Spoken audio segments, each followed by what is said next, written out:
بسم الله الرحمن الرحيم. باب النظر إلى المخطوبة وبيان العورات. الفصل الأول. عن أبي هريرة رضي الله تعالى عنه قال جاء رجل إلى النبي صلى الله عليه وسلم فقال إني تزوجت امرأة من الأنصار قال فانظر إليها فإن في أعين الأنصار شيئا. رواه مسلم. پیغام رسا عورت کی طرف دیکھنے اور عورت کے اعضاء کو چھپانے کے بیان میں. فصل اول. حضرت ابو ہریرہ رضی اللہ تعالیٰ عنہ سے روایت ہے، وہ یہ فرماتے ہیں کہ ایک آدمی نبی کریم صلی اللہ علیہ وسلم کے پاس آیا، پھر اس نے کہا کہ میں نے انصار کی ایک عورت سے شادی کی ہے، یعنی شادی کا ارادہ کیا ہے. تو آپ صلی اللہ علیہ وسلم نے فرمایا تم ان کی طرف دیکھ لو، تو ان کو دیکھ لو، اس لیے کہ انصار کے آنکھوں میں کچھ چیز ہوتی ہے. اس کو امام مسلم نے روایت کیا ہے. اس حدیث پاک سے ایک بات معلوم ہوتی ہے کہ نکاح کے لیے اگر کسی عورت سے نکاح کا ارادہ ہے تو اس کو دیکھنا یہ جائز ہے. شریعت مطہرہ کے اندر اس کو دیکھ سکتے ہیں تاکہ بعد میں شادی کے بعد پھر کوئی مسئلہ نہ ہو. اور دوسری بات یہ ہے کہ نبی کریم صلی اللہ علیہ وسلم کا یہ فرمانا کہ انصار کے آنکھوں میں کچھ ہے، یعنی آپ نے دیکھا ہوگا کہ بعض ملک اور بعض خاندان اور بعض قوموں کے کچھ آنکھیں اور کچھ منہ الگ ہوا کرتے ہیں. جیسے ہمارے انڈیا والوں کی شکل اور ان کی آنکھیں کچھ اور انداز کی ہوتی ہے، اور باہر کے ملک یا کسی خاندان کسی قوم کی آنکھیں الگ ہوا کرتی ہے. تو اس طرح حضور اکرم صلی اللہ علیہ وسلم کا مقصد یہ ہے کہ انصار کی جو آنکھیں ہوتی ہے ان کا کچھ ہوا کرتا ہے ان کی آنکھوں میں، تو تم دیکھ لینا کہ بعد میں پھر تمہیں کوئی چیز ناپسند ہو، پھر مسئلہ اور کھڑا ہو جائے گا.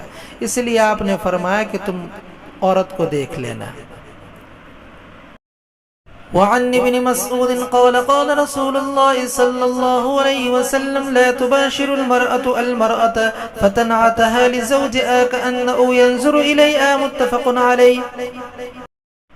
حضرت عبداللہ بن مسعود رضی اللہ تعالیٰ عنہما سے روایت ہے، وہ یوں فرماتے ہیں کہ رسول اللہ صلی اللہ علیہ وسلم نے فرمایا کہ کوئی عورت کسی عورت کے ساتھ جسم کو نہ ملائے تاکہ وہ عورت اس عورت کی جسم کی خوبی کو اپنے شوہر کے سامنے اس طرح کھول کھول کر بیان کرے گی گویا کہ شوہر اس کو دیکھ رہا ہو.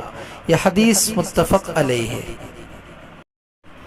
اس حدیث پاک میں ممانعت کی وجہ یہ ہے کہ اگر کوئی عورت اپنے شوہر کے سامنے دوسری عورت کی جسم کی خوبی بیان کرے گا تو ہو سکتا ہے کہ اس کا شوہر اس کی فریفتہ میں مبتلا ہو جائے اور گناہ میں ملوث ہو جائے. اس لیے شروع ہی سے روک دیا کہ کوئی عورت اپنے جسم کو کسی عورت کے ساتھ نہ ملائے. وعن نبی سعید رضی اللہ تعالی عنہ قال قال رسول اللہ صلی اللہ علیہ وسلم لا ينظر الرجل الى عورة الرجل ولا المرأة الى عورة المرأة ولا يفزي الرجل الى الرجل في ثوب واحد ولا تفزي المرأة الى المرأة في ثوب واحد. رواه مسلم. حضرت ابو سعید رضی اللہ تعالیٰ عنہ سے روایت ہے، وہ یہ فرماتے ہیں کہ رسول اللہ صلی اللہ علیہ وسلم نے فرمایا کوئی مرد کسی مرد کے سطر کو نہ دیکھے اور نہ کوئی عورت کسی عورت کے سطر کو دیکھے، اور نہ کوئی مرد کسی مرد کے ساتھ ایک کپڑے میں جمع ہو اور نہ کوئی عورت کسی عورت کے ساتھ ایک کپڑے میں جمع ہو. اس کو امام مسلم نے روایت کیا ہے. اس حدیث پاک میں سطر کو چھپانے کا حکم ہے، خواہ وہ اپنے جنس ہی سے کیوں نہ ہو، یعنی مرد سے ہی اپنے سطر کو چھپائے اور عورت اپنے کسی عورت سے بھی سطر کو چھپائے. وعن جابر قال قال رسول الله صلى الله عليه وسلم ألا لا يبيتن رجل عند امرأة ثيب إلا أن يكون ناكحا أو ذا محرم. رواه مسلم. حضرت جابر رضی اللہ تعالیٰ عنہ سے روایت ہے، وہ یہ فرماتے ہیں کہ رسول اللہ صلی اللہ علیہ وسلم نے فرمایا، سنو، کوئی بھی مرد کسی طیبہ عورت کے ساتھ رات نہ گزارے مگر یہ کہ وہ اس کے نکاح میں ہو یا اس کے لیے ذی محرم ہو تو گنجائش ہے۔ اس کو امام مسلم نے روایت کیا ہے۔